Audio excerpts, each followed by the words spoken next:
আজকে আমরা আরো কিছু কন্টেন্ট টাইপ আলোচনা করব যেগুলো আসলে ডিজিটাল মার্কেটিং এর জন্য আমাদের শেখা লাগবে। তো গত ক্লাসে আমরা আলোচনা করছি ব্লগ, ইনফোগ্রাফিক, ভিডিও এবং কেস স্টাডিজ। তার সঙ্গে মনে হয় ই বুকটাও আলোচনা করা হয়েছে, তাই না? আচ্ছা, তাহলে ব্লগটা কি সুমন? কারো ধারণা আছে ব্লগটা কি? আচ্ছা, ব্লগটা হচ্ছে একটা ইনফরমেটিভ টপিকের উপরে লেখা, এটাকে বলা হচ্ছে ব্লগ পোস্ট। অর্থাৎ যে কোনো একটা ইনফরমেটিভ টপিক কাকে বলে? হ্যাঁ, যেমন টিপস থাকবে কোনো একটা টপিকের প্রথমে বা শেষে অথবা মাঝখানে, টিপস থাকবে, গাইডস থাকবে, ট্রিক্স থাকবে, হাউ থাকবে, হট থাকবে, স্ট্র্যাটেজিস থাকবে, মেথড থাকবে, মেথডস বা ম্যানার্স থাকবে। হ্যাঁ, এই ধরনের ওয়ার্ডগুলো থাকবে। হ্যাঁ, যেমন আমি mobile phone service, mobile phone repair service, এটা কি আমার ইনফরমেটিভ? এটা তো সার্ভিস বেসড টপিক। সাধারণত আমাদের দুই ধরনের আর্টিকেল লিখতে হয়, একটা হলো ইনফরমেটিভ আর একটা হলো কি সার্ভিস বেসড অথবা সেলস বেসড। আচ্ছা, তাহলে মোবাইল ফোন সার্ভিস মানে এখানে স্পেসিফিক আমি কিভাবে আমার সার্ভিস দিব, কিভাবে আমি আমার ক্লায়েন্টকে স্যাটিসফাই করব, বা আমাদের মোবাইল ফোন রিপেয়ারের যে প্রসিডিউর বা প্রসেস, হ্যাঁ, আমরা কোন কোন লেটেস্ট মেশিন ইউজ করি, হ্যাঁ, অথবা আমরা সেফটি দেই, হ্যাঁ, অথবা দেখা যাচ্ছে যে কোনো ড্যামেজ হলে সেটার জন্য আমরা সেফটি দেই, হ্যাঁ, বা দেখা যাচ্ছে কোনো গ্যারান্টি দেই। হ্যাঁ, তো এই ধরনের জিনিসগুলো বা আমাদের অফিস বা রিপেয়ার সার্ভিসটা কবে কবে খোলা থাকে, কোন কোন টাইমে খোলা থাকে, বা আমাদের অনলাইনে সাপোর্ট, যোগাযোগের সিস্টেম, এই ধরনের কন্টেন্টগুলো সার্ভিস বেজে ইউজ হয়। অর্থাৎ ক্লায়েন্ট আমার কাছ থেকে সার্ভিস নেবে অথবা একটা পণ্য কিনবে, তার জন্য ক্লায়েন্টের যা যা দরকার সেই ধরনের কন্টেন্টগুলো আমরা ওই পেজে দিব। তাহলে এইটাকে বলা হচ্ছে সার্ভিস বেসড অথবা সেলস বেসড। হ্যাঁ, আর ইনফরমেটিভে ওই ধরনের কিছু না। যেমন how to repair mobile phone motherboard, তাহলে এখানে শুধু টিপস হবে। আমি যে ব্যক্তিগতভাবে সার্ভিস দিব বা আমার একটা কন্ট্যাক্ট ফোন নাম্বার থাকবে এরকম কিছু না, এখানে সম্পূর্ণটাই টিপস হবে। হ্যাঁ, যেমন কিভাবে তুমি মোবাইল ফোনের মাদারবোর্ড রিপেয়ার করবা, এটার জন্য একটা পয়েন্ট হতে পারে যে অ্যাট ফার্স্ট তোমার ডিবাগ করতে হবে যে আসলে মাদারবোর্ডের কোন চিপসটা আমার নষ্ট। তো সেই ডিবাগ করার জন্য একটা কিন্তু মেশিন আছে, হ্যাঁ, ওটা দিয়ে সব চিপসে ওরা ধরে, দুই মাথা ধরে ধরে ধরে দেখে যে ওই চিপসটার পারফরমেন্স কেমন। হ্যাঁ, যে প্রথমে তুমি ডিবাগ করো যে আসলে তোমার কোন চিপসটার সমস্যা, তারপর ওই চিপসটার সমস্যা হলে রিপ্লেস করো, কি করো, রিপ্লেস করো রিলেভেন্ট টেম্পারেচার বা রিলেভেন্ট ভোল্ট অনুযায়ী রিলেভেন্ট ক্যাটাগরির আর একটা চিপস তুমি কেনো বাজার থেকে বা অন্য একটা মেইন বোর্ড থেকে নাও পড়ে থাকা, তারপর ওইটাকে কিভাবে রিপ্লেস করতে হবে, এই ধরনের গাইড বা টিপস। ঠিক আছে, যেমন হেলথ প্রফেশনাল বলতে আমি বুঝাই যে হেলথ সার্ভিস, বা দেখা যাচ্ছে যে একজন ডক্টরকে বোঝানো হচ্ছে। হ্যাঁ, হেলথ প্রফেশনাল, আমি একজন ডক্টর, আমি কখন কখন বসি, আমি কি কি বিশেষজ্ঞ, হ্যাঁ, আমি আসলে আমার রিপুটেশনটা কি, আমার ফিডব্যাকটা কি, আমার পড়াশোনাটা কি, হ্যাঁ, আমি কিভাবে আপনাকে হেল্প করতে পারবো, এই ধরনের গাইডগুলো একটা ডক্টরের পেজে থাকে। আবার যদি হেলথ টিপস হয়, তাহলে হেলথ টিপসের মধ্যে থাকতে পারে যে তোমার কিভাবে তুমি কি কোন কোন ধরনের খাবার খাইতে হবে, তারপরে কোন কোন জিনিস অ্যাভয়েড করতে হবে, তোমার ফিটনেস ঠিক রাখার জন্য ব্যায়াম করতে হবে। হ্যাঁ, এই ধরনের বিষয়গুলো আসবে, এই ধরনের বিষয়গুলো আসবে। তাহলে টিপস এবং সার্ভিস বা ইনফরমেটিভ এবং সার্ভিস বেসড সম্পূর্ণ আলাদা। তাহলে ব্লগটা হবে কি সম্পূর্ণ ইনফরমেটিভ একটা আর্টিকেলকে বলা হচ্ছে ব্লগ পোস্ট, অনেকগুলো ব্লগ পোস্টের সমাহারকে বলা হচ্ছে ব্লগ। ক্লিয়ার? আচ্ছা, এবার ইনফোগ্রাফিকটা কি? ইনফোগ্রাফিকটা মনে নাই তোমাদের, কোনো চর্চা নাই, তাহলে এই যে কোর্সটা করায় লাভ কি? হ্যাঁ, ইমেজ,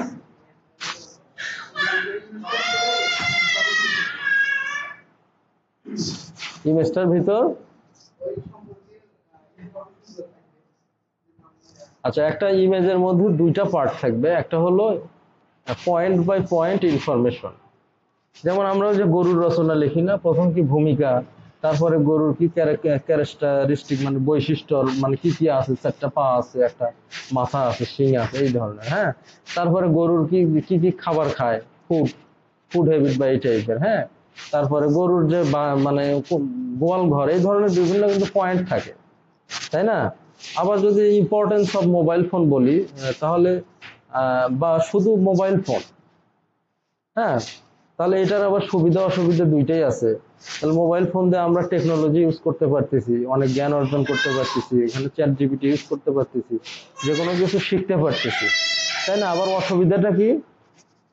এই ধরনের বিভিন্ন কিন্তু পয়েন্ট থাকে। অসুবিধা হচ্ছে যেটাতে মানুষ হাইপন হয়ে যায়, কি হয়ে যায়, যারা বেশি মোবাইল ফোন ইউজ করে, ল্যাপটপ না, মোবাইল ফোন, তাদের ফোবিয়া নামের একটা রোগ হয়, মানসিক সমস্যা হয়। হ্যাঁ, এই মানসিক সমস্যাটা তারা যেটাই দেখবে তারা ভয় পাবে। কি, এখন না, দেখা যাচ্ছে যে 25 বা 27 প্লাস করলে বেশিরভাগই যারা অতিরিক্ত মোবাইল ফোন ইউজ করে তাদের ফোবিয়া হয়। ফোবিয়ার আবার 15-16 পদের রোগ আছে। তো এটার কারণ এখন মানে বেশিরভাগ ছেলে মেয়েরই এটা হয়, মানসিক সমস্যা হয়, কিন্তু আমরা ওটা বুঝি না, বা যে ব্যক্তিটা ইউজ করে সেও কি বুঝতে দেয় না। তাহলে এই ধরনের অসুবিধাগুলো, তারপরে কি ছেলে মেয়েরা অ্যাডাল্ট সাইট গুলো দেখে, পড়াশোনা নষ্ট হয়, ইন্টারনেট আননেসেসারি ইন্টারনেট ব্রাউজ করে এটা সেটা দেখে, তারপরে কি দেখা যাচ্ছে যে উম, বিভিন্ন গ্রুপে মানে নেকেড গ্রুপে যুক্ত হয়। এই ধরনের কিছু ব্যাড হ্যাবিট পয়েন্ট আকারে, বা ব্যাড হ্যাবিট না, মানে নেগেটিভ সাইড বর্ণনা করা যেতে পারে পয়েন্ট আকারে। তাহলে এই পয়েন্টগুলো যদি আমি একটা ইমেজের মধ্যে সুন্দর করে দেই, যে এগুলো সুবিধা এগুলো অসুবিধা ইমেজের মধ্যে, তাহলে এটাকে বলা হচ্ছে ইনফোগ্রাফিক। অথবা আমি যদি একটা স্ট্যাটিস্টিক্স দেই, অর্থাৎ পরিসংখ্যান দেই, সেটা হলো যে বাংলাদেশে মোবাইল ফোন ইউজের হার এত%, অ্যান্ড্রয়েড ফোন, হ্যাঁ, তারপরে ভারতে এত%, পাকিস্তানে এত%, আমেরিকায় এত%। তাহলে এই পার্সেন্টেজের উপরে একটা আমি কি করব, হয় একটা চার্ট করব, না হয় আয়তলেখ করব, হ্যাঁ, না হয় দেখা যাচ্ছে যে একটা পাই চার্ট করব, হ্যাঁ, বা একটা হোভাল করব, মানে বৃত্ত। তো যে কোনো ভাবে একটা স্ট্যাটিস্টিক্স বা একটা চার্ট করা, কি করা, হ্যাঁ, পরিসংখ্যানের জন্য বা স্ট্যাটিস্টিক্স এর জন্য চার্ট লাগে। তাহলে এই দুইটা জিনিস বেসিক্যালি থাকে, একটা কি পয়েন্ট আকারে ডাটা, আর একটা কি স্ট্যাটিস্টিক্যাল ডাটা, মানে পরিসংখ্যানিক তথ্য। ক্লিয়ার? আচ্ছা, এখন ভিডিওটা কি? ভিডিও তো আমরা বেসিক্যালি জানি ভিডিওটা কি, এটা ডেফিনেশন দেওয়ার তো প্রয়োজন নাই। ভিডিওটা আমরা দুই টাইপের ভিডিও করব ডিজিটাল মার্কেটিং এর জন্য। একটা হলো পাওয়ার পয়েন্ট বা অ্যানিমেশ স্লাইড ভিডিও, 1 বাই 1 স্লাইড হবে, সেটা ডান থেকে বামে বা বাম থেকে ডানে, বা উপর থেকে নিচে বা নিচ থেকে উপরে, বা দেখা যাচ্ছে রাউন্ড আকৃতির, তুমি যে কোনো অ্যানিমেটেড ইফেক্ট দিতে পারবা। তো দেখা যাচ্ছে যে আমি স্লাইড ভিডিও, এটাকে বলা হচ্ছে স্লাইড ভিডিও। হ্যাঁ, স্লাইড ভিডিও অথবা ম্যানমেড ভিডিও। হ্যাঁ, তুমি একটা নিজেই দেখা যাচ্ছে একটা ভিডিও তৈরি করলা, যে কখনো তুমি নিজে ডিসক্রাইব করলা, কখনো অন্য একটা ভিডিও থেকে ওখানে একটা ফিচার লাগায় দিলা, কখনো একটা অ্যানিমেশন লাগায় দিলা, বা কিছু জায়গায় দুই একটা স্লাইড লাগায় দিলা। এইভাবে ভিডিও এডিটিং করে তুমি কমপ্লিটলি একটা ভিডিও বানালা। কখনো তোমার এই যে এরকম একটা গোল ইমেজ আসবে, হ্যাঁ, কখনো আবার ওইটা অফ অফ হবে, এরকম কি অফ হয়ে এটা পুরোটাই উঠে যাবে। হ্যাঁ, তো দেখা যাচ্ছে যে ফুল একটা ভিডিও এডিটিং জানলে তোমরা ফুল একটা ভিডিও তৈরি করতে পারবা। ঠিক আছে? তো এইভাবে আমরা দুইটা ওয়েতে ভিডিও তৈরি করতে পারবো। স্লাইড ভিডিওর জন্য আমাদের সিম্পলি পাওয়ার পয়েন্ট জানলেই হবে, বা স্লাইড কিভাবে বানাতে হয় অন্য টুল আছে, হ্যাঁ, মাইক্রোসফটের আছে, পাওয়ার পয়েন্ট আছে, বা আরো সিমিলার টুল আছে। আর ভিডিও এডিটিং শিখতে গেলে ভিডিও এডিটিং এর অনেক ভালো ভালো টুল আছে। হ্যাঁ, ফটোশপটা যেমন তোমরা পাবলিকলি পাবা না, ভিডিও এডিটিং টুলও পাবা না। এই জন্য যার কাছে আছে লাইসেন্স সহ তার কাছ থেকে নিতে হবে। হ্যাঁ, যেমন যে বিভিন্ন সিডি পাওয়া যায়, তো ওইখানে লাইসেন্স সহ বা ডিভিডি এখনো পাওয়া যায়। তো তাহলে দুইটা ওয়েতে আমরা ভিডিও তৈরি করব। হ্যাঁ, তো এখন আবার আর এক ধরনের ভিডিও বের হয়েছে, সেটা হলো শর্ট। সেটা হলো 1 মিনিটের মধ্যে শর্টের ভিউটা সব থেকে বেশি। আর যত সময় যাচ্ছে মানুষের সময়ের ভ্যালুটা তত বাড়তেছে, মানুষ বিজি হয়ে যাচ্ছে। হ্যাঁ, আগের মানুষ দেখা যাচ্ছে যে অনেক হেসে খেলে, হ্যাঁ, দেখা যাচ্ছে অনেক পাতলা বসতি ছিল। হ্যাঁ, এক বাসা থেকে আর এক বাসায় গেছে, কি কি একটা আতিথেয়তা, ওই বাসায় কোনো মানে আত্মীয়তা নাই, তারপরও 2 দিন 1 দিন থেকে খাওয়া দাওয়া করে আসছে, 1 গ্রাম থেকে আরেক গ্রামে গেছে, গিয়ে ফলমূল, হ্যাঁ, কোনো আত্মীয়তার সম্পর্ক নাই, তারপরও থাকছে। আর সেই ধরনের বন্ধনটা আমাদের বাপ দাদার আমলে ছিল, কিন্তু আমাদের আমলে আর নাই। আমরা এত বিজি, যদি আমাদের কোনো সময় অবসর পাই, সেই সময়টা আমরা ফোনের মধ্যে দিই। হ্যাঁ, তো এই যে বিজি টাইমে আমাদের শর্ট ভিডিওগুলোই মানুষ বেশি দেখে। হ্যাঁ, 1 থেকে 1.5 মিনিট। এই শর্ট ভিডিওটা কি সিম্পলি বানানো যায়। হ্যাঁ, দেখা যাচ্ছে তুমি যদি নিজেই একটা রেকর্ড করো, 1 মিনিটের মধ্যে রেকর্ড শেষ করলা। হ্যাঁ, বা নিজেই যদি একটা স্লাইড করো, 3-4টা স্লাইড করলা 1-1.5 মিনিটের মধ্যে, ক্লিয়ার। কিন্তু এটার শর্ট ভিডিওটার হাইটটা হবে মানে মোবাইল ভিউ, মানে লম্বা। হাইটটা হবে বেশি আর ওয়াইডটা হবে কম। আর সিম্পলি যে কম্পিউটার বেসড যে ভিডিও, এটার ওয়াইড হবে বেশি আর হাইটটা হবে কি কম। আচ্ছা, তারপরে কেস স্টাডি কি, এটা মনে হয় ডিসকাস করছিলাম। কেস স্টাডিটা হচ্ছে যে আমি একটা সেমিনার করব অথবা কনফারেন্স করব আমার যে কনজিউমার গুলো তাদের ভোট নেওয়ার জন্য। অর্থাৎ আমার একটা প্রোডাক্ট আছে, কি আছে, প্রোডাক্ট আছে, এই প্রোডাক্টটা ইউজ করে মানুষ কি কি সুবিধা পেলো, কি কি অসুবিধা পেলো, এই ভোটগুলো আমি নিব জরিপে, বা তাদের প্রাইসটা তাদের সঙ্গে ম্যাচ করছে কিনা, কম্পিটিটরের সঙ্গে কিভাবে তারা আলাদা, অর্থাৎ কম্পিটিটর সম্পর্কে জিজ্ঞেস করা হবে যে ওইটা বেটার না এটা বেটার। আপনি ধরো আমি হচ্ছে আকিজ সিমেন্টের মালিক, সুমনকে বললাম আপনি কি সিমেন্ট ইউজ করেন, সুমন বললো যে না আমি আকিজে ইউজ করি, কিন্তু এখন বেশি ইউজ করি শাহ সিমেন্ট। তখন আমরা বলবো, আমি একটা কনফারেন্স ওনার বা কনফারেন্স অপারেটর, আমি আকিজের কোনো অফিসার, বলবো যে আপনি কেন এটা করেন। তো সুমন বলবে যে আসলে ওইটার প্রাইসটা কম, কোয়ালিটিটা সেম এবং প্রাইসটা কি কম। হ্যাঁ, তখন ওই পয়েন্টটা আমি কি নোট আউট করব, নোট আউট করে আমি কোম্পানির কাছে বলবো যে না, এই যে আমি একটা কেস স্টাডি করলাম, আপনার যে কনজিউমার এই জিনিসগুলো আপনি সংশোধন করেন, তাহলে আপনার প্রোডাক্টটা আরো মানে কম্পিটিটরকে ডিফেক্ট করবে, পরাজিত করবে। কি করবে? কম্পিটিটরকে ডিফেক্ট করবে। এই যুগে এমন কিছু নাই যেটা কম্পিটিশন নাই, এমন কিছু নাই, হ্যাঁ, যেটার কম্পিটিশন নাই। এমন কোনো প্রোডাক্ট যদি তুমি বের করো যেটা একবারে ফুললি ক্রিয়েটিভ, তুমি বের করার আবার দেখা যাচ্ছে 6 মাস পরে আর একজন বের করবে। বুঝতে পারছো কি? তো কম্পিটিশন অটোমেটিক্যালি হবেই।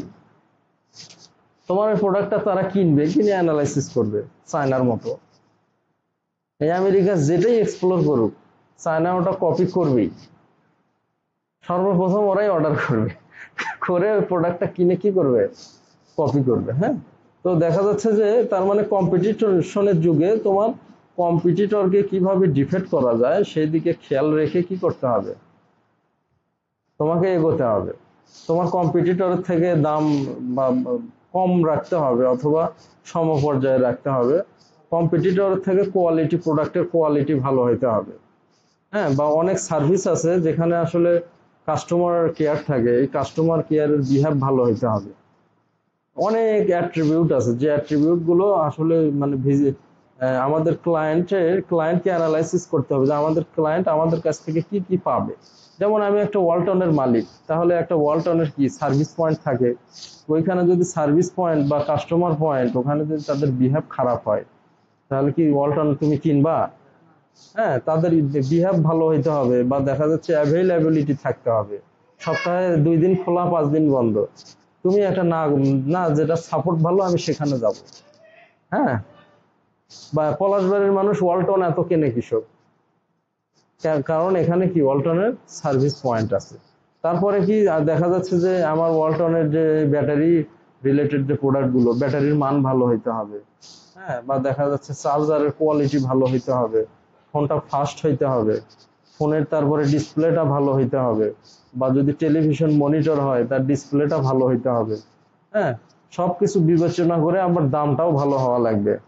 হ্যাঁ, তো এইভাবে দেখা যাচ্ছে যে সিম্পল মার্কেটিং আর ডিজিটাল মার্কেটিং সেম। ওই মার্কেটিংয়েও আমাদের কম্পিটিটর থাকবে, ডিজিটাল মার্কেটিংয়েও কম্পিটিটর থাকবে।